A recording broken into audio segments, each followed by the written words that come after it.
Because of where it is positioned on this globe that we call Earth, or its natural resources, but because of its melting pot culture that went on for roughly 150, 200 years.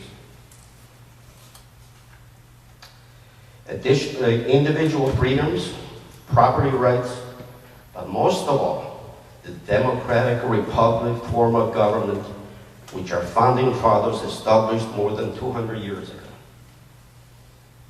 It was the first of its kind in the entire history of the world. Never before this experiment had been tackled by any civilization. So they established what we have and entrusted all future generations to preserve. We must do all our share to protect and preserve our founding fathers' principles and the government that they established for us, and not allow it to be changed. Thank you.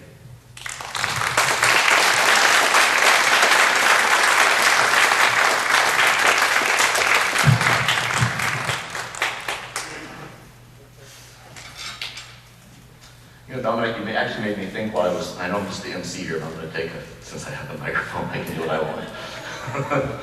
I'm going to take a second here and you really kind of made me think of, the First Amendment and the separation clause, the purported separation clause. And it's not, I think it boils down to this. The First Amendment says there'll be no Church of the United States. It doesn't say there won't be church in the United States. And that's, it was the Church of England that was the reason for the First Amendment in the first place. Is that they didn't want to establish a state-established church. So then it gets, excuse the language, it gets kind of bastardized to what it is today, and here we are. The other thing is the frustration of how did we get where we are today? And I kind of go back, I remember Herman Cain, he's the president of Godfather's Pizza. I don't know if you remember this, back when him and Clinton had a debate on television on CNN, I think, that the president said, well, all you got to do is raise your pizza price another $1 and your thing will be fine. He said, Mr. President, I can't raise the price of my pizza, my customers will go away. Well, Herman used to be a Burger King, and I was a Burger King franchisee here for a long time. And I actually met Herman when he was training with Burger King to be vice president of the company. And he came to one of our Burger King meetings one time and he says, he talked about the frog in the pot. I don't know if you've ever heard this story or not, but you put a frog in a pot of water, and as long as you turn up the heat slowly, the frog just does a little backstroke in there and just kind of enjoys the water.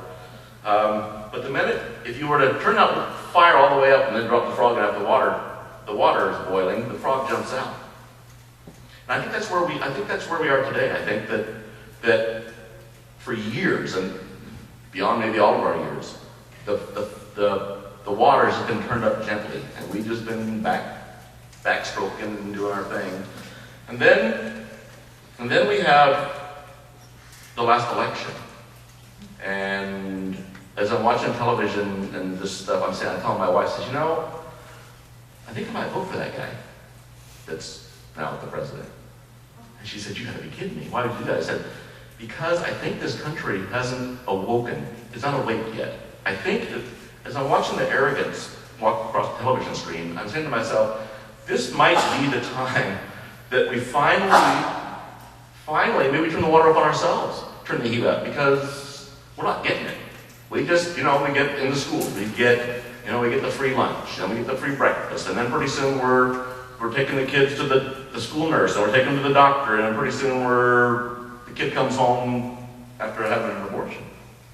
I think hopefully Mason will go to this, and my view is, we brought all this on ourselves.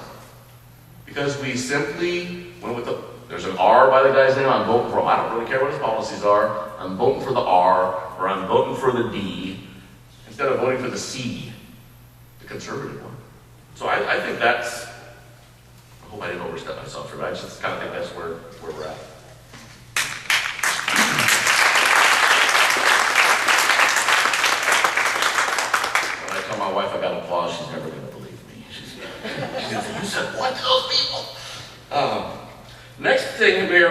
video segment, a documentary called Emancipation, Revelation, and Revolution.